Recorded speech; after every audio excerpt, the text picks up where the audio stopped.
Hi friends, today சமையல் என்னென்னா மிளகு ரசங்க.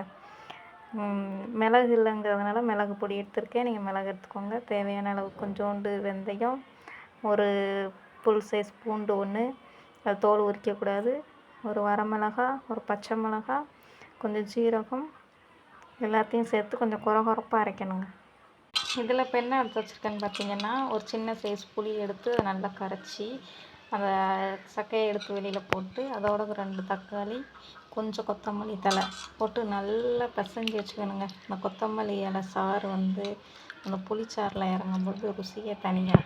இதோட கொஞ்சம் மஞ்சத்தூள் போட்டு சேர்த்து நல்லா கலந்து விட்டுடலாம். பாத்திரத்தில் எண்ணெய் சூடாகட்டும். எண்ணெயில் 2 வரமிளகா, தட்டி வச்சுருக்கிற அந்த மசாலா, கொஞ்சம் காயப்பொடி சேர்த்து நல்லா கிளறணுங்க. அடுப்பை லோ ஃப்ளேமில் வச்சுக்கணும். கரைச்சி வச்சுருக்க புளி தண்ணியை நல்லா சேர்த்துட்டு கொதிக்க விடக்கூடாது. உப்பு போட்டுக்கலாங்க. இந்த மாதிரி பப்புள்ஸ் வரும்